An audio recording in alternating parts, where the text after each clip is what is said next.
Joe presents Liquid Football, sponsored by Paddy Power. Hello, welcome to Liquid Football on Joe, together with Paddy Power. It's the show that takes you inside the dressing room and puts you in the boots of the players. The players who are with me this week, Jon Walters and Steve Sidwell. All kinds of fun and games last week on your challenge when you had to WhatsApp players and FaceTime them and make sure that they answered it in the competition. You won it, Steve, but have you both spent the whole week just apologising to people, saying we're really sorry? I don't know anybody who answers phone calls, and certainly not answers FaceTime, or any kind of video calls. It certainly was a challenge. I mean, when we got told we was doing it, we were literally sweating, wasn't we? We was excited. I was so nervous at the same time, because we were both going, no footballer FaceTimes anyone. No. Always WhatsApp or a call. Whenever it was a FaceTime, it was like, oh my God, they're not going to answer. And when the funniest thing was, every one of them that answered, everyone's face was like that sort of, like, what are you doing? And then when they see us laughing, then they started joining in. It was fun. But it was that look of confusion when they just see the two of you going mad on the end of the It just goes to show that no footballers FaceTime each other. Yeah. That's what happened. The funniest thing was on the JT one, I actually called him back when we left and we was walking down to the station, and he didn't pick up. I called him. Not doing that again. But no, he was in the office, wasn't he? Yeah. Aston Villa doing the training sessions for the next day. So he said he was in the shower, and then we WhatsApped after that. But yeah, good fun. Got to say, it was a good challenge. Yeah, I called a couple of them back, but I waited till I was by the pool. I went back to Portugal after I came here last week, and just while they were in training, I just have a little look at that lad. So another FaceTime one. Another FaceTime with Ashley Barnes. Yeah, Ashley Barnes. Fair play. To be fair, Jeff said, I don't know why Barnesy didn't answer. He was in the van with me. In the what? He was in the van with me. So at Burnley, Ashley Barnes and Ashley Westwood bought a V-Class, Mercedes V-Class, and they're basically the chauffeurs for 6 or 7 little car school but they've took it to the next level. Footballers normally have car schools. If you live in the same area, you'll drive in together, you'll pick 2 or 3 of the lads up in the morning, but they've took it next level there. They bought a van, chauffeur hat, everything, and one of them drives in separate days, and he picked 6 or 7 of the lads up. They don't wear the hat every day, sure. They can't be doing that. But to be fair, I think the lads pay them as well, so they're making a little bit of money out of it as well, yeah. But I like the idea that he's sitting there. You know that he will have seen the number then and just gone, nah, put it on mute and put it to the side. He might have been driving, I think. Who was first? Was Barnesy after Jeff, or was he before? I don't know. It's a good question. It would have been funny if Jeff answered. I think Jeff was in the van with him in the passenger seat, and Barnesy might have been driving. But you've hurt your finger as well. Yeah, good weekend. The big news from the week is that you've hurt your finger. Yeah, and one of them sliding doors that the wind obviously was just blowing a gale, and as it's gone, it's just straight through, caught my finger, and one of the ones where you can see the blood underneath the nail. And if you don't get it early enough, it then becomes dry, and then you've got to wait for it to die and then the nail fall off. Because you must have had this with your feet all the time when you were playing. I was the worst. Honestly, there was a spell for every season for about 4 or 5 seasons, especially in the winter. Whenever you got someone stood on your boot, 100% in the winter, that nail would go blood. If you didn't get the blood out straight away from the dock, and they used to have this little drill tool that a lot of foot places have now. What do they call a foot place? Chiropodist, that's what they are. And they'll drill down, but they can't feel when it obviously goes through the nail and then into the nail sort of bed, and you're holding the table and it just goes, you're up and there's blood splurting out. That's standard. Every footballer relates to that. Oh. So I didn't. So the first couple of times I did it when I was 18, 19, I got the doc to do that and go through it, but every time we'd hit the bottom. Yeah. But the blood would literally hit the ceiling. That's the pressure in it. So I used to just go home and burn a needle, put the needle straight through it myself, and just make little holes in my nail just to get the blood out, because it's horrendous. When you do your house, basically the ceiling in your house is just splattered with blood. It looks like a Tarantino film in your house. But it's standard. Every time it grows back, it'll get stood on again, 100%. Yeah. There was times at Fulham. But a drill. Like a dentist drill, like that exactly, kind of like a little hand drill, and there's like a tiny, like a sort of a pin, isn't it? The sort of size of a pin, and it just the noise of it, it's going down. But there was times at Fulham when it happened, and I need to play on a Saturday, and my toe would be throbbing, and the doc would put 2 locals sort of in to literally numb the nerve ending of the whole toe. And there was times where I had to play. I remember one game I had to play with Mark Schwartz's boot, which was another size completely bigger to mine, because it was that moment where your toes hit the edge of the boot and you're just sort of jumping up and down. Yeah. So that's your week. That's my weekend, yeah. Struggling with that. Struggling with a poor fingernail, yeah. Your finger feels all right now, doesn't it? Yeah, but it's just one of the ones where people think you've got nail varnish on it. You should get Jon to fix it for you. Get a tissue above that, Jon. Footballer's injury, isn't it? Did you see as well what's happened? That Harry Wilson scored for Bournemouth, Premier League debut, scores a goal. And he's on loan from Liverpool. So he got on his WhatsApp group, reportedly. He got a little WhatsApp from Jurgen Klopp sort of pumping the air and saying, we're all delighted for you. And it's that way of keeping lone players in the loop and making them feel like they're part of the team still. Was that a picture of Jurgen Klopp? I don't know. I haven't seen it. Or was Apparently it one of emoji fist bumps? Apparently it was a picture of Klopp saying we're all delighted. I like that. He's gone a little bit more up in the estimation now. Yeah, that's a nice little personal touch that, because sometimes when you are alone, and I've done it, you're out of it, aren't you? You feel like you're a bit out of sight, out of mind, whereas that just keeps you in the loop a little bit. So, because one of the things famously, the Chelsea loanees were all had that big loan group WhatsApp that they were all on, and they would all send each other videos and say congratulations if they'd done well on their groups. And then players would managers wouldn't be on the player WhatsApp group, would they? No. So because you'd be talking about him. Each club you'll have 2 or 3 WhatsApp groups. So you'll have the players. You'll have a splinter group from the players, like a car group, little breakaway group. But you'll have the players. You'll have the one where everyone's in, managers, staff, and then you'll have ones with just the sports science. The players one. The players is never with the manager, though. I think everyone will relate to this. WhatsApp groups, carnage. Like everything gets thrown in. Yeah. I've got to delete half the stuff because my kids get hold of my phone, but everything goes in WhatsApp groups. So, but the sports science one, no one really posts in it. And what is the sports science so one? So you'll have the physios. It's more though if you're injured, isn't it? Well, yeah, but just information goes in that one. So physios or. So there's one towards the end of last season. Where like, right, lads, come in. And it was the last week of the season at Burnley. And they're like, right, lads, come in and we'll get next season's plan and you get your pre-season plan. And like, obviously, I'm not going to be there in the next year. And neither Stephen Ward. So I just throw bombs in at it. So I'm like, yeah, me and Wardy will come in next week. So normally, me and Wardy will come in and get our stuff. So normally you get a little bit of you get something back, but if they got nothing about them, there's no replies to it.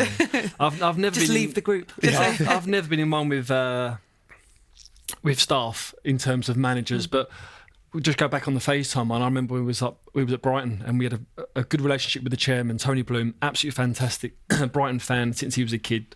And the club is in real good hands with him. But we went on an all-dayer once. We was on played a game on the Saturday. Because you're professional athletes, and that's what professional athletes that's what we do. Yeah, we had a game on the Saturday. We played well, done well. I think it was a London game. We stayed over.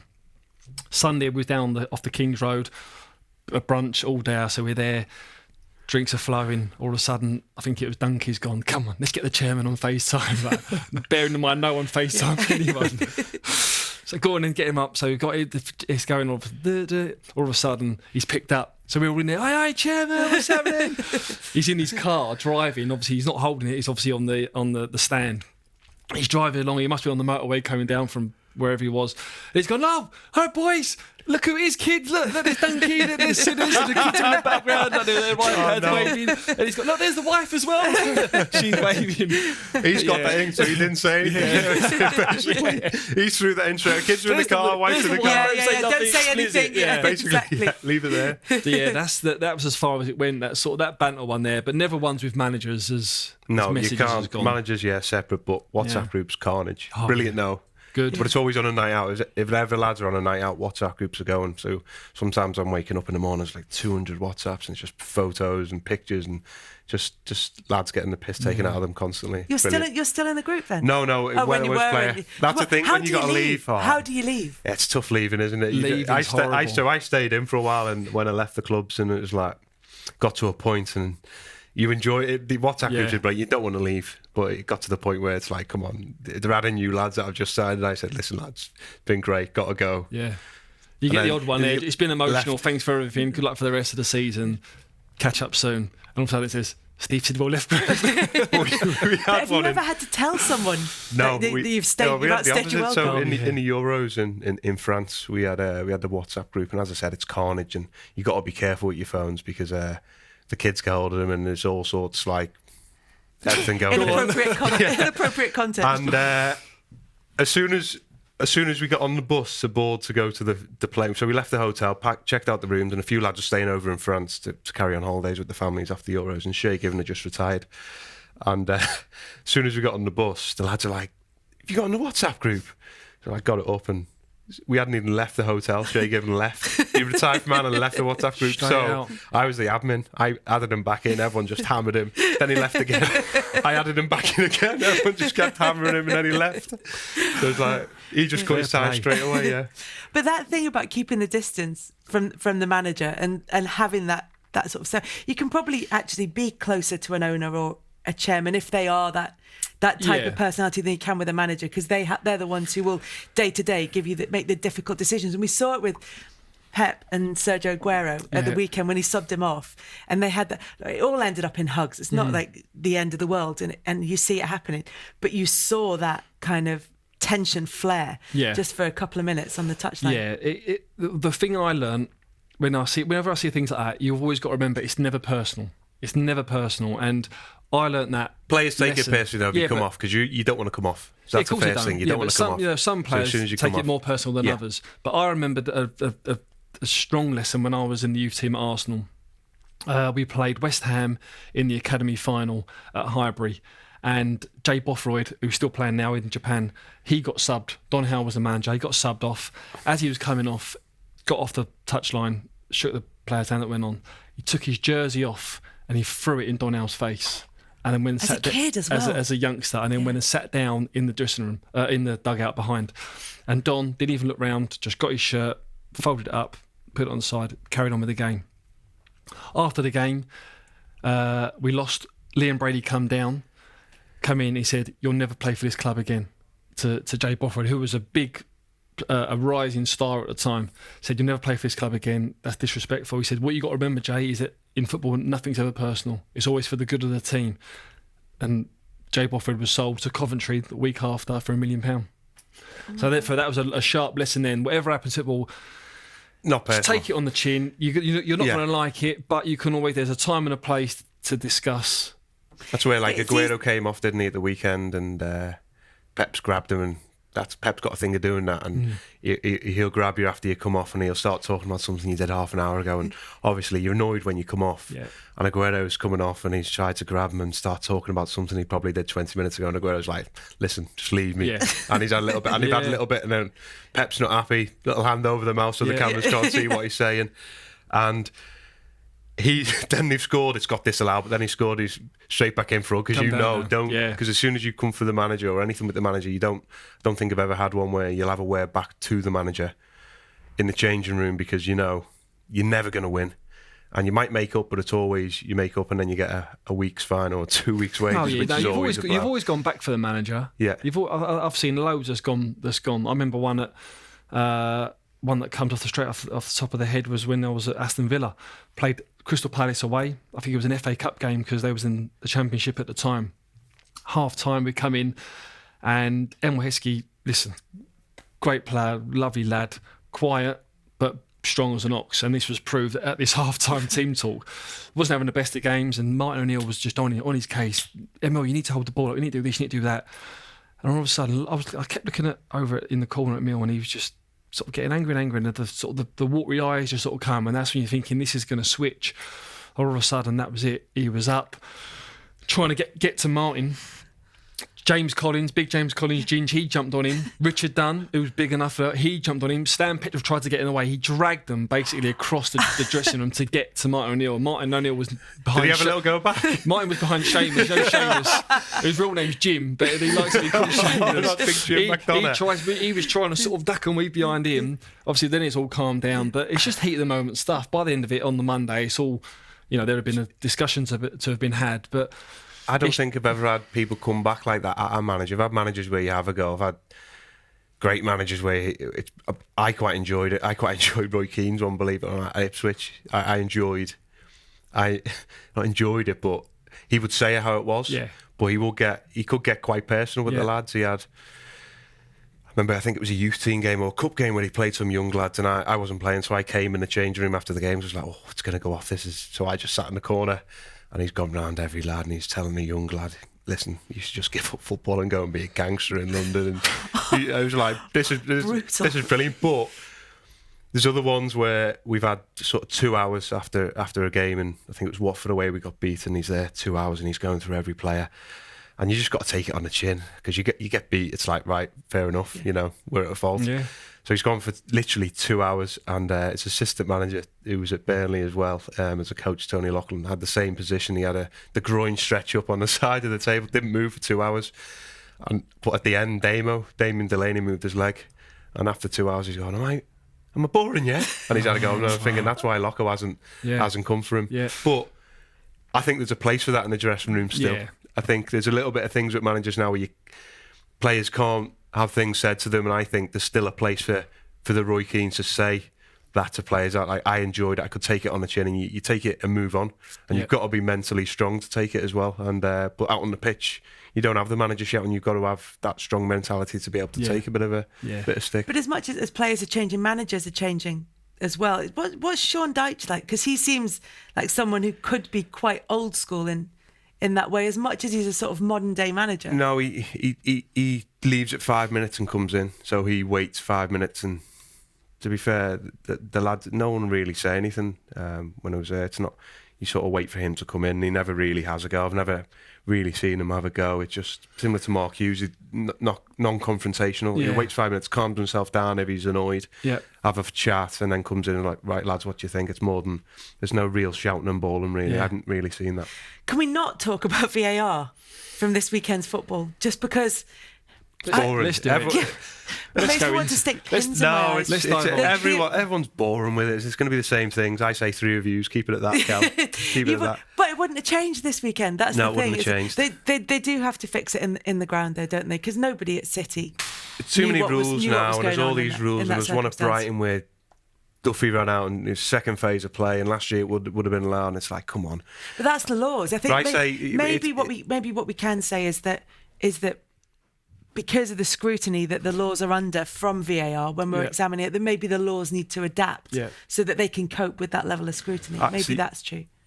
What's interesting to me, just quickly, is obviously this new rule about the handball. So if obviously there's a handball in the box that leads to a goal, it's obviously disallowed. Yeah. When obviously they've done that, they must have been thinking, right, how many times last year has that happened, like over the course of the season? So, and then all of a sudden, it's happened twice, or is it 3 times in the first 2 weeks of the season? But also, it happens in the second week of the season, in the biggest game of the weekend, in one that could have a bearing on what happens in the title race. It's annoying me now. It's annoying me. So I'm into that camera there. So I'll say to the lawmakers and the referees, it's a simple game, complicated by idiots. Simple as that. Stop messing with the rules. Leave football the way it is. Sir John has spoken. Leave it. I'm just slightly worried if we're the idiots that are complicating it. That's the worry.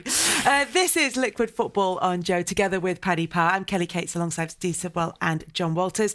House of Rugby is rolling through the World Cup warm-ups, and tomorrow, former England captain Chris Robshaw is going to join the guys. James Haskell and everyone will be there.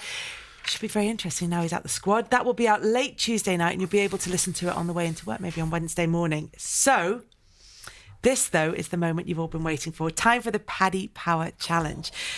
One of you gets the chance to win £250. Last time it was you, but you also get a £250 bet, which you put on Brighton. Yes. Should have won. They played well. They played really well. We haven't won a bet yet. I know. 2 weeks. Paddy Power are laughing though. Yeah. They're not paying now. Can we not cash out at half time? So yeah, it is courtesy of Paddy Power, this one. Your charities this week, are you going to stick with the same charities? Fan support and food bank stamp. Yep, stick to the same one. I'll stick to the same one in SPCC, yeah. Okay. And this week, I get to be involved. Woohoo! Games Master. Yeah. Can we not get you involved in the questions? Are you not? I'm going to sit at the top of the stairs and pretend it's the chase. Oh. There's a lot of questions there. There's a lot of questions. Don't like quizzes. Yeah. Football. You always have quizzes. They bore me to death. I always have quizzes. Martin O'Neill loved the quiz. We cheated once at a quiz, by the way. Yeah, remember this? How did you cheat? We cheated over in Ireland. We had groups. It was in New York, and the staff always won. They had about 20 staff members, and used to have tables of 5. And we cheated, we'd get the phones and get the answers, and we beat them. And he was fuming. Never had a quiz again. never had another quiz. He was fuming because he knew all the answers, but the kit man, Dick, his name was, he used to set all the answers, so obviously they set them together so they know them. It was all his error of music and all that, and when he got beat, never another quiz again we had. Well, I'm going to beat you this week anyway. Have you read these ones? Bear in mind, I've just gone into the green room. Right, so the way this is going to work is you've got questions on Steve, you've got questions on John. We're going to take it a time out. Obviously, it's just whoever gets the most points right wins. Yes. Most questions right wins. Yep. Come on. So, questions for Steve about John. Right, first one to you. How many international goals did Jon Walters score for the Republic of Ireland senior team? A, 14, B, 18 or C, 21? Let's go. Do you know? Yep. 18. I haven't got answers. Oh no! 14. I've just realised. So you're gonna have to know the answer to yourself. I'm glad I know the answer to that. 14. All right, 14. Really? Yeah. Okay, that one can You go should over have there. scored more. Right, next lot. This one for John about Steve. Which squad number was assigned to Steve Sidwell during his time at Reading? Was he 4, 7 or 21? So you've gone from Arsenal to Reading, so it would have been a good one. I know at Chelsea, what were you, Chelsea? You were 9 or 7 at Chelsea. You had a good one at Chelsea. They give you the number 9 jersey. Were you number 9? Got ridiculed for it. Didn't even want the jersey. I remember that's getting on the unbelievable. team bus and he was like, Steve, you're having the number 9 jersey. I was like, Chelsea's number 9? Who else at number 9 at Chelsea? Who was a big hitter, number 9? What, before? Yeah. Real list off. And then Jimmy Floyd Hasselbank was the one before. How many goals did you get? 1. Not even a striker. Back to the Right, so question. what were the numbers? 4, 7 or 21? 7. Number 4. Number 4. So you've gone 4 and 9. This is going to be long, isn't it? Right. What is Jon Walters' middle name? Is it A, Raymond, B, Ronald, or C, Reginald? Can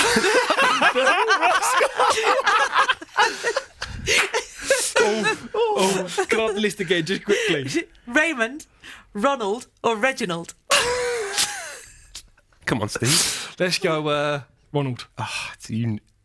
It's Ronald. Yeah! It's a good name, isn't it? You keep It's holding a that lot of so you famous can keep people have that moving. name. Okay, that's 1-0 to me. What, Hey. Ronald McDonald? Ronaldo. Ronaldinho. And Fat Ronaldo as well, from Brazil. What nickname did Fulham fans give Steve Sidwell? Was he the strawberry blonde Xavi, the ginger Iniesta, or the orangutan Zidane?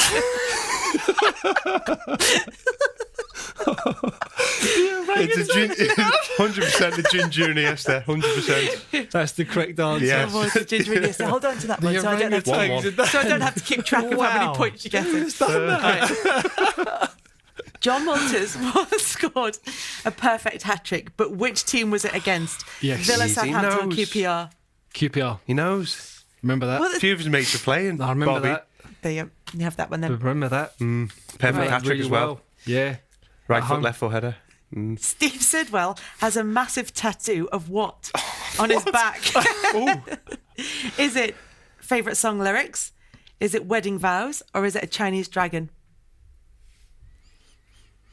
Few players That's love quite like a the light Chinese coloured ones, jumper. don't they? Chinese dragon, though. That's quite a That'll light go all the way coloured down jumper. to your arse, wouldn't it? I'm going wedding vows. Correct answer. Wedding What vows. do they say? Wedding vows. It's like a book. So I had wedding Don't ask me to say it, otherwise Does you're everyone gonna not go have mad. does everyone not have the same wedding vows when you get married? So you'll have my wedding vows on your back. No, we made ours up. We made ours up, yeah, and I got them tattooed on my back. I better not get divorced, otherwise I'm banging trouble. That's the correct answer.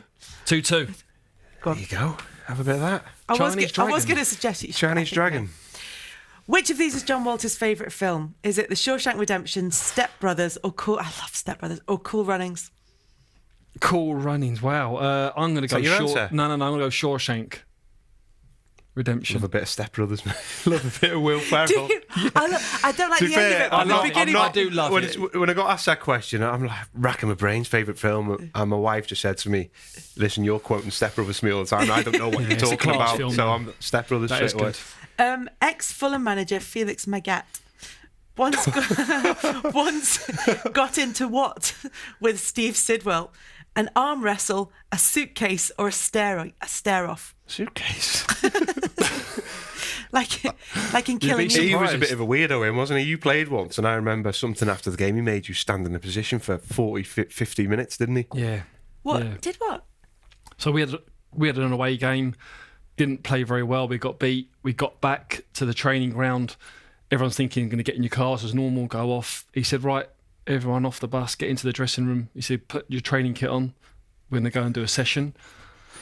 So we get in there, we put a kit on, we go onto the training pitch. He said, he brings a bag of balls out. So at least we're thinking, at least the balls are out. Yeah. He gets out, he puts us all in our position, 4-4-2 on the pitch, and says, right, you didn't want to run around in today's game, so we won't run around now. And he blows the whistle, and we just stand there. We just stand there in silence at 7:30, 8 o'clock at night, whatever it is. And I'm looking at Breda Hangeland, I'm looking at Duffers, and he's just walking around. And we stood there for 35, 40 minutes. Did you run around more next game? I think he pulled us in on the Sunday, and we ran on the Sunday, yes. Oh, yeah. So what's a question anyway? We're back to the quiz. So it's got to be, you know, you didn't get the suitcase with it. It's got to be an arm wrestle or a staring match. So arm wrestle. No, it was a staring match. Jeez. Why? What happened? So another thing was, whenever he called you into his office, this was probably a player manager power. He's a weirdo. Whenever he called you into his office, you'd sit down there and you'd look at a table like this, and he'll be on the other side, and you'd look at him, and he'll just look at you, and he'll just look at you, and you'll say uncomfortably, you go, "You wanted to see me, boss?" And as soon as you said that, the glasses would come off, and he'll start talking.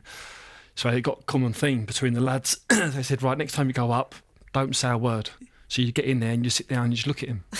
And you'd look at him, and he'll look at you, and you'll just keep looking. And behind him was the view out onto the training ground. So you was looking through his eyes, through his glasses, through his head, out onto the pitch. And in the end, he'd have to just sort of like go, okay. So it was literally a point of give and take. The orangutans, the Dan versus Penfold, and Danger Mouse. Yeah, the Ginger Iniesta, versus Penfold, yeah. But do you know what? I've got to say, he was a nice guy. Were people listening outside, though, waiting to see if you'd break the silence? Could anybody tell? No one could listen. You just had to go out and go, yeah, lasted 15 minutes in there. Yeah, no, it was... I've got to say, he come under some criticism and stuff that he deserved, but away from football, he was a nice guy. He was a nice, humble guy. It was unusual, though. What was the steak? I know what you're going to say. A piece of steak. Cheese. It was cheese. That was it. Yeah. Cheese on the knee. Homeopathic. The cheese on the knee when you're at home with a special alcohol, and Breda Hangeland done it with his wife in bed, and to top it off, he said you had to call your mum on the phone. What cheese was it?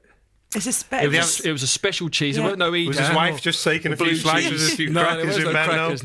No. And then it was a special kind of alcohol. Again, not a whiskey or a gin.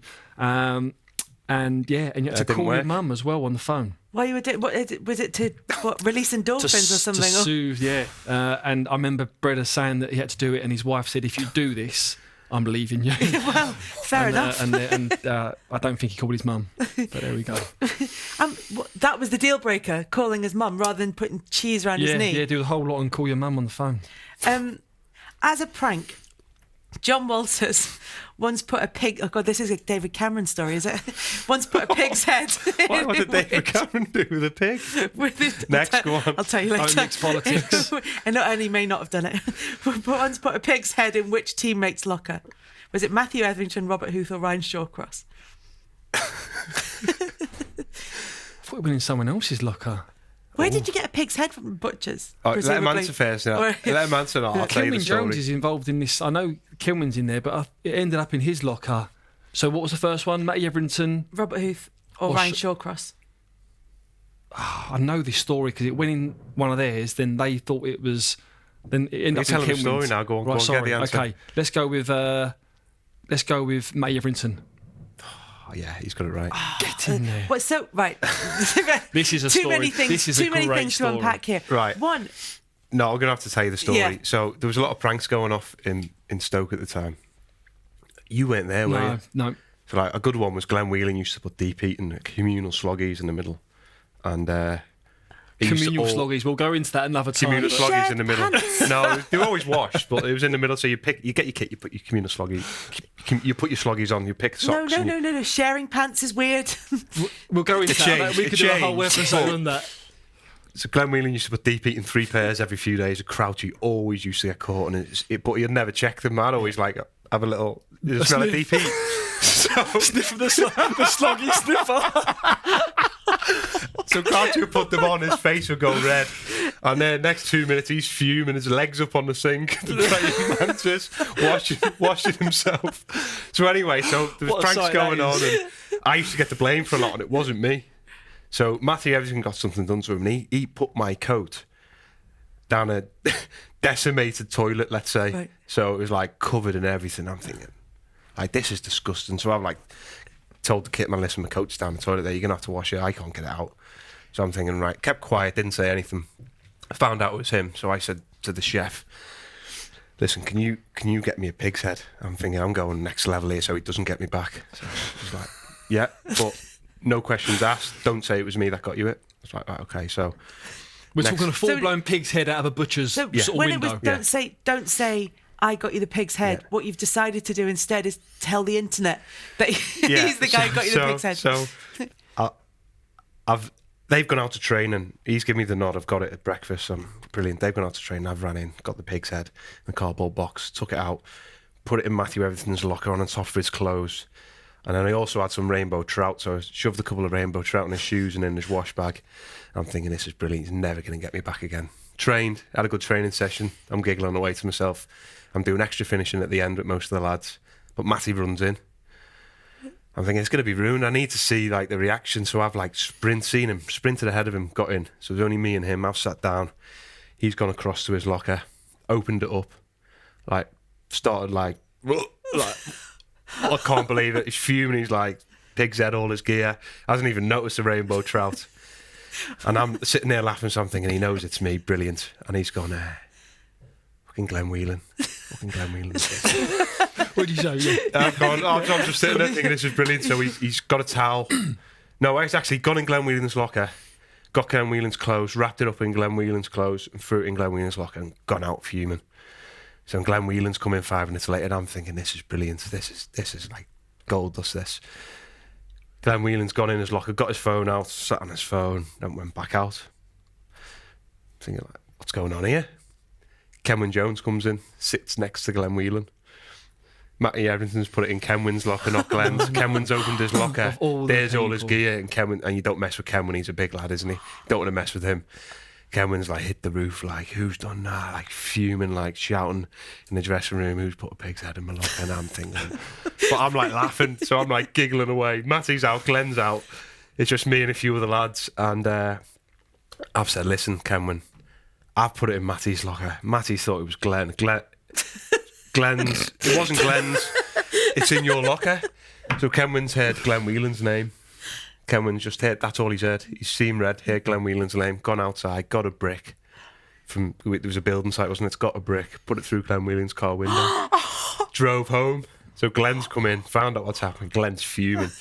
So I'm like, this is like, so I'm thinking, this is brilliant. So Glenn's ringing Kenwyne up, I'm going to come to your house and put a brick through your window. Tony Pulis had to come down, settle it. And to finish it off, Kenwyne got fined, I think, 2 weeks' wages. Had to pay for Glenn's car, and new leather in his car all got ripped. And I think Glenn got nothing happened to him, and I just got a suspended week's wages in the post if he ever bring another pig's head in. I got away. Son of Tony Pulis here. Oh my God. He liked you. He was negotiating. He liked you. So you got it right anyway, pig's head. Oh my God. Did you? I can't remember. That's a good story, that. Yeah. John's question. My last question. 2-2. So this was making a draw. It's 3-2. You need this for the draw. What age was Steve Sidwell when he met his future wife? That's a joke. Go on, give me the dates. 13, 17 or 22? Childhood sweethearts, I'm going to say 13. That's correct. Oh, it's a draw. It's correct. We have right. Paper, so what scissors, we have stones? to do... Paper, scissors, stones? Yeah, we'll do it. So it's... Paper, scissors, rock? Paper, I'll say stones? 1, 2, 3. I'll say 1, 2, 3, go, okay? Rather than 1, 2, 3. 1, 2, 3, go. Yeah, okay. 1, 2, 3, go. Yeah, okay. Yeah. Ready? Okay, ready? I'm going to go paper. Ready, go. Yeah. 1. Hang on a minute. I'm going to go stone. Oh, I know where you're going. 1. Ready? 1, 2, 3, go. Come on. 1, 2, 3, go. Yes! Oh, Oh, no! Yes.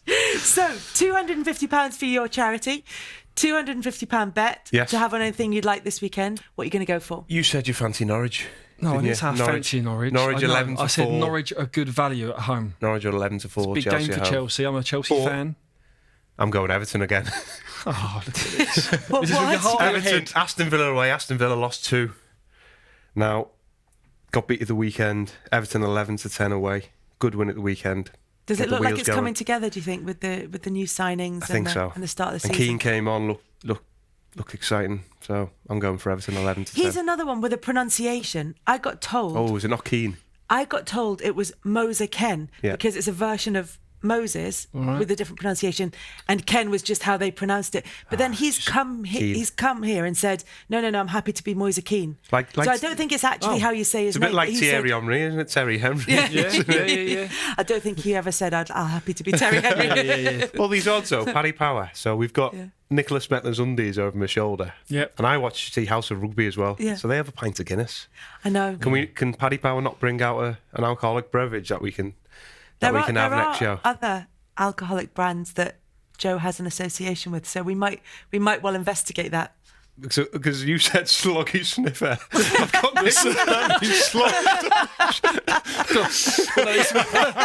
They got DP in them. Is it Purcell or is it Ariel? No, I think they've been washed, to be fair. I hope so, anyway. The sloggy sniffer. This is Liquid Football on Joe, together with Paddy Power. You don't get this kind of content elsewhere.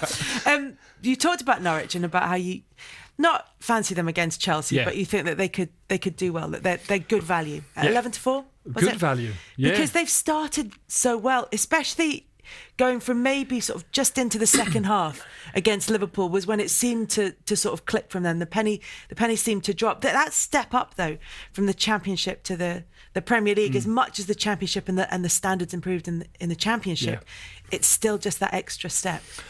It is, yes. Norwich, did you see that in the opening game? That the Norwich players sort of going, oh my God, we're definitely. here now. I mean, there's not many harder places they're going to go to on their opening game. Liverpool away, the form that they've been in last season.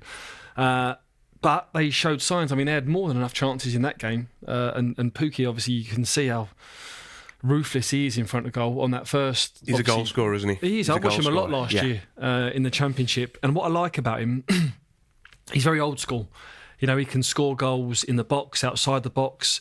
He ruffles a few feathers, and he's got a great variety and a range of different finishes. I mean, the first one, that volley, was top class. Volley, couple of yards in the box, out his feet, put it through someone's legs. He's a finisher, so we get goals. He's 22 to 1 to get the Golden Boot, same as Vardy and Lacazette with Paddy absolutely Power. no chance for me. I mean, there's no chance for that.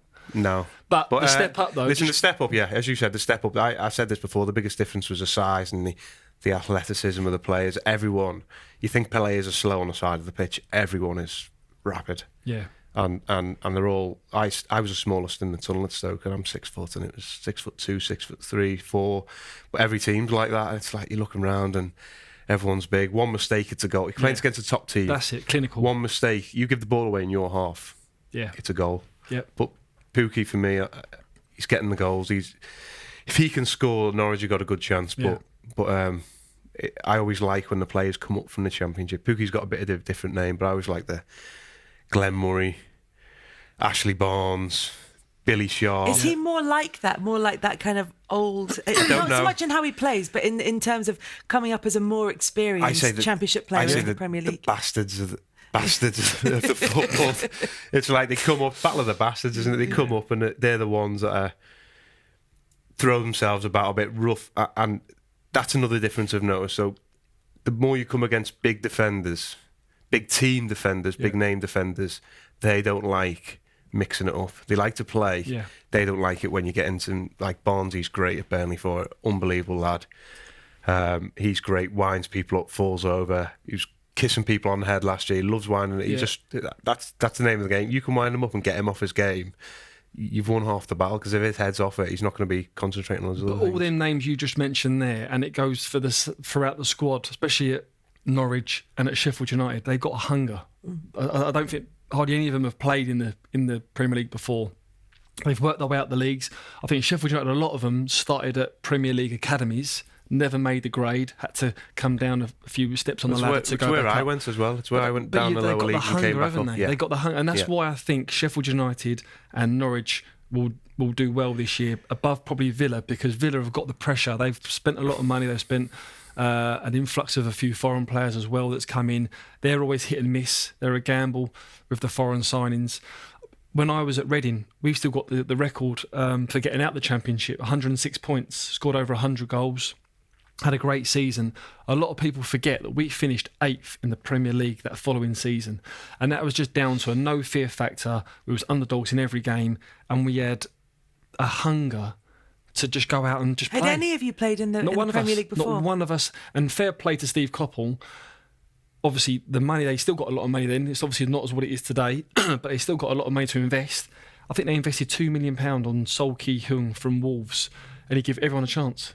You got us there. You deserve your chance to go and play in the top flight of the English Premier League. So we just grasped it. But you go out then, and your first game, all these players making their Premier League debuts. Yep. What was the difference? What did you notice? Well, our first game that season, we played Middlesbrough at home, and we was 2-0 down at half-time. We was 2-0 down, I think, within 20 minutes. So it literally was welcome to the Premier League. Did it feel different, though, as a game? Every game's a cup final to begin with, isn't it? I think now it's every game when a team goes up, all the fans are up for it. Every game seems to be a cup final. Yeah. Just let the league settle a bit. When the league settles a bit, you'll notice a bit of a difference. But in terms every of game, the games, what they're like, the Championship is just relentless. The game is for it's 90 end to end. minutes. There's a lot of mistakes. It's 100 miles an hour. You might get 10 chances as a striker in a Championship game. You get one if you're lucky in the Premiership. Well, in the teams I played in, you're lucky if you get one chance, and if you need to be clinical to put it away. But in the Championship, there's a lot of chances missed. It's just end to end. The Premier League, when teams come up, you'll have the top teams, and you'll have a lot of teams defending. Yeah, so sometimes teams, you get more time on the ball. So some players suit some players. There's a lot of top class players in the Championship that don't get an opportunity to play in the Premier League that would suit it. It's just getting an opportunity first and foremost. But when you get there, you're thinking, "Oh, I've got a bit of time and space here." But then that sucks you into a little trap where you don't know that they're sucking you into a trap. And then when that turnover, that transition, they just go down the other end and they just score. They're clinical. But I say it's the same in the Europa League. When we went to Europa League with Stoke, we had a difficult group. During the campaign, we had Hajduk Split, Dynamo Kiev, Tel Aviv, Besiktas. That was a group. No one could handle us. Because everyone was used to passing it around European football, passing it around the back, and we could play. We had some good players in the team, but we were direct. We were like, get it in the box. Can't defend them. It wasn't until the last game we played Besiktas, they beat us, and they topped the group. We absolutely were annihilating teams, especially at home. Didn't know how to handle us. We were like 2-0 up first half, and we just battering keepers. And it was brilliant. But everyone's in European football, it's a lot slower. That's why the Premier League's so good. It's quick. But the Championship's another level of just end to end. Yeah. And the good thing is that they've not gone away from their, I don't want to say philosophy because it gets a bit deep with that kind of word, but they've not gone away from their beliefs, which is obviously they've got their own unique style of play, both of them. And Norwich play very good football, as do Sheffield United, very different, but they've not gone away from that fact that got us here. If it wins this game, great. If it doesn't, then we'll adapt. Yeah. So, especially for a striker, though, making that step from the Championship to the Premier League, you see players like we've mentioned, Billy Sharp, Teemu Pukki, who've started with goals. They've already got going in terms of their Premier League accounts. But for someone like Che Adams or Tammy, look, we're only 2 games in. But it feels as though, and it feels like for a striker that would get more pressure more quickly. You get a lot of players that will be unbelievable Championship strikers, score 30 goals a year, and will struggle to score in the Premier League and to make the step up. And whether that's a mental thing or not, I don't know. But then a lot of teams change the formation. So I was a striker, I was always brought up a striker, and at Ipswich to sort of not change, but I could play on the right or on the left or in behind. And when I went to Stoke, industrious role. Yeah, when I went multi-talented. So when I went to Stoke, I loved it. So I started on the right, then I'll get moved to the left wing, then I'll play in behind, then I'll play as a lone one, and I just ran around, But I could do every role, and so at Stoke, I must have played 5% of my games as a striker. In the whole time, I was less than 5%. I was say 90% as a right midfielder, and in that team, you're a right back. You're not a right midfielder. You're spending the majority of the time defending your 18-yard box and getting up and down. And it's difficult because if you're a striker, a lot of teams change it to play one up front, and you've got to adapt. If you want to play in a team, you've got to adapt to the role of playing a wide man. Yes, you are a striker, but you've got to sort of help out defence a lot more. Unless you're in a top team, you're going to get an abundance of chances. Yeah. I know you said you liked it. Did you mind it? I loved it. Yeah. I loved it. I had a thing, and like technically, players were miles better than me. But to get to the Premier League, I'm not a bad player. You get labelled one way. But I had a thing where if I could outwork a player, something to be said. If you can outwork a player and they're coming off the pitch thinking, I don't want to play against you. And that was, they might be technically better than me, or they might be.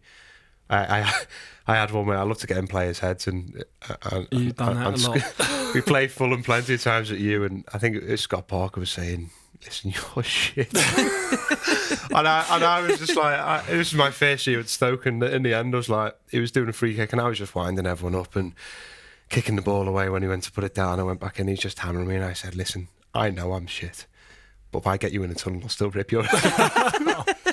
I just like getting in different modes, and I think there's a thing, and Jurgen Klopp said it a couple of years ago, there's a thing, if you can outwork a team that are technically better than you, there's something in that. Because there's all different ways to win battles or football matches. I think he said it, I think one of the players came out and said that he said it after the first leg against Barcelona in the Champions League last season, and said, okay, so you're not the best team in the world. Well, we knew that.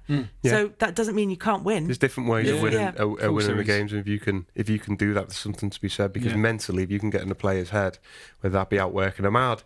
So that role I used to play in behind the striker, was in behind Kenwyne a lot, Kenwyne Jones at first at Stoke. And my role was making the runs in behind. So I had to, when the midfielders or fullbacks dropped it, I had to sprint and get in the channels or get in behind, always trying to threaten him behind. But as soon as it broke down, my role, I had to make it a midfielder, almost a defensive midfielder in front of Glenn Whelan. And it was so much running, and I'd cover 12.5, 13k a game, and it was ridiculous, but I loved it because I could get back in and people were like, where's he coming from? And I'd just be constant all game. But you say that I enjoyed it, mentally, I think that's where the youngsters, like you mentioned Tammy Abraham there, I think that's where it won't really affect him. It sort of kind of affects the older ones because they think about it much more. They think about their game much more, whereas the youngsters, they're still ruthless. But Tammy will still be thinking, but I can score a goal. I'll get a chance next week, I'll still score it. Whereas other older players, they'd be like, if it comes to me, I need to take this touch here. It doesn't become instinctive enough. I think a mental side of the game, I still think 80-90% of the game's mentally. Huge. So coming through academies now, I said I did a coaching course in the summer, and Michael Ballack was on it, so I was paired with him quite a lot, and he was speaking. Just pick that name up. Got it. Did you play with him? Ballack, yeah. So he was on it, but the way he was with it, so he was saying you can't do this with kids, and there's safeguarding this with kids, and you can't put your arm around them when they're 15, 16. If you're telling, can coach, and it's like you're trying to help the kids, and you can't push them because the parents will come in if you push them too far. So if you drop someone or not give someone a contract, or you give someone a bit of a bollock in the change room, which I enjoy, like I say about Roy Keane, I really enjoyed that side of him. You can't do that anymore because they can come in and you're pushing them, and you could get then the club comes in and say, you could sack you. And he said, hang on a minute, how far you're in a game in 89 minutes, and mentally you've got to push yourself to where you don't want to go to. So if I'm coaching a lad, you're telling me I can't push him because I want to push him to where he doesn't want to go to, because come a game, there's no help. You're getting 40,000 fans all on your back, and you've got to go to somewhere mentally you don't want to go to. How do you then coach them mentally? And he didn't really have an answer for it. And I think that's a massive part of the game, that it's not going out of it, but you need to be very careful. There's a fine line. But he was addressing the fact that in other sports, gymnasts or Olympic athletes, they can, and in other countries, they'll push them to the limit. So if you want to get better, where are you going to push them to? If you want to push a player, how far can you push them? So it's fine to. I mean, nobody's saying that they should keep in the worst aspects of that, where it becomes almost like a bullying culture, but it's what you're going to replace it with in order that you can test a player's resilience. You still need that in the game. You still need to be able to push players. There's too much of it. You can't say that to him, or you can't do that, and there's a place for it, but it still needs it. Just stay on this subject very quickly. That academy environment is very much different to a first team environment. So as coaches, you're trying to prepare them to get ready for that first team environment, because obviously the language, the managers, the heat of the moment. So what you can and can't say to a youngster in the academy is throw out the window when it gets to the first team. People want to be players as well. You get 16, 17-year-old lads coming in, and we had it coming in the change rooms, and you look at them, they come in and they're in a Mercedes or a BMW, and the first car an Audi, and they come in with like a Gucci wash bag or a Louis Vuitton wash bag, and they want to pretend the players, but they're not actually players yet, and they might not ever play a game. And I think Seamus Coleman was one at Everton. He had a thing with all the young lads, like they all come in with designer bags and the clothes and the trainers, and it was like, what have you done in the game? Yeah. What you've done nothing in the game, so why are you pretending to be a player? You're not a player. You think that's being a player? You think coming in with a nice car, it's got nothing to do with being a player? Like, all right, if you've earned a 4-year contract and you've played 200 Premier League games or 200 games in your career, then if you've earned money, then spend it. But you're 16, 17, stop trying to act like a player. That's a wrong thing to think about. In terms of confidence, and we're talking maybe about overconfidence there, about people thinking they've made it before they already have. You mentioned Jurgen Klopp saying, it's all right, as long as we work harder than anyone, we've got a chance of winning this game. If you have players who make individual errors, that can make your job a lot well. I was thinking more about Klopp and Adrian. And although it was a goal, Liverpool 2-0 he defended Adrian after the game. And although they were 2-0 up, and it was the goal they conceded didn't affect the result.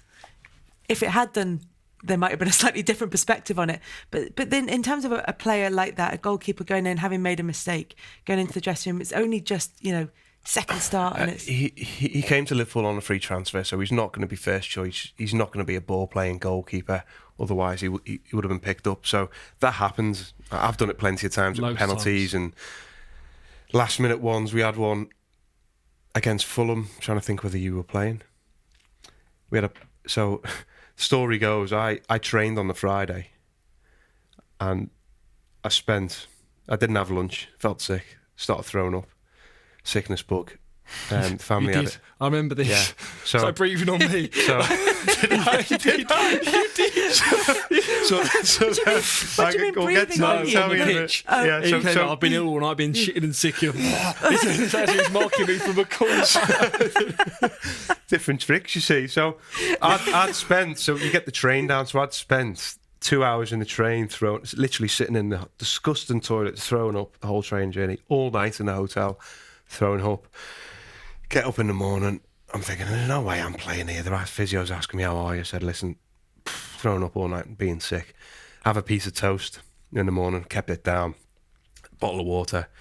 Bear in mind, I hadn't ate then for 24 hours. I had one piece of toast in 24 hours. So the manager pulls me and, how you feeling? And I always say, listen, if you need me, I'll play. But I've been thrown up. So it was TP, throws me in, play the game. So marking people on corners, doing that, but I've played so much for sports science and all. I've played a game on a piece of toast, and at the end of the game, I've done more running than anyone. Done again, playing out wide, felt horrendous, but played the game, got a penalty in the last minute. So I'm thinking, great, this will make me feel better. Last minute penalty, score it. We were getting beat 1-0. I think Berbatov scored an unbelievable volley. Then score it. So I'm thinking, penalty last minute, I'm going to score it, feel great, it'll all make it worth it. The past 2 days feeling horrendous. Step up, take the penalty. Long Schwarter. This is where I moan a keeper's coming off the lines. I'm sure he came off his line by a yard. VAR saves the bottom corner. Whistle goes. Near enough last kick of the game. I'm devastated. I've come in. Obviously, I've cost the lads a point. Yeah. But I think the lads knew I'd been thrown up, and I'm like, you come in and you're like, sorry lads, like what can you do?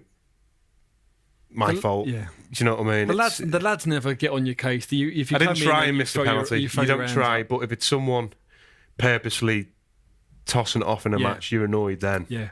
But if it's an honest mistake, the lads don't mind. The funniest one with me is, John will say this. Before a game, obviously there's not every team does it, but the majority of the team huddles. Might be on the pitch, might be in the dressing room. Same things normally always said. Let's work hard. Let's get around the place. Let's stop them playing. Let's stick by each other. Encourage.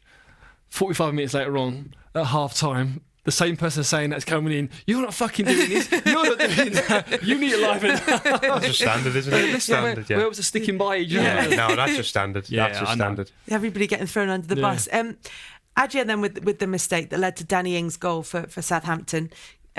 Liverpool not to keep a clean sheet, 13-8 with Paddy Power in August. They've got Arsenal at home on Saturday evening. Then they've got Burnley away.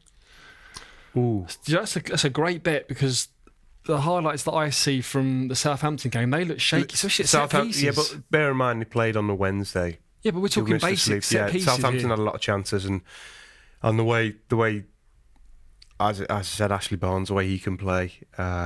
I think he can cause some problems. That's good value, that. Yeah. That's good value. But considering where they were last year, rock solid, best was that the odds for record them to keep a clean sheet or not to? For them not to keep a clean sheet. They're 13-8 not to keep a clean sheet in August. But yeah. How many games you got left? Burnley. 2 games? 3 games? 2. Arsenal at home, Burnley away. Lacazette and Arsenal, Liverpool, the only 200% records left. One of them's going to go. Someone's always got to go. Early doors. Thank you very much. That is it for this week's Liquid Football with Joe, together with Paddy Power. We're here every week. You can download the podcast, or you can watch us on YouTube, and please leave us a nice review. We've also got a Facebook page. If you search for Liquid Football, you can get involved with the chat on there. Remember, House of Rugby with James Haskell and Chris Robshaw is back tomorrow, as well as TKO that's coming on Wednesday. We're back next week. Thanks for listening. Bye. You've been listening to Liquid Football on Joe, sponsored by Paddy Power.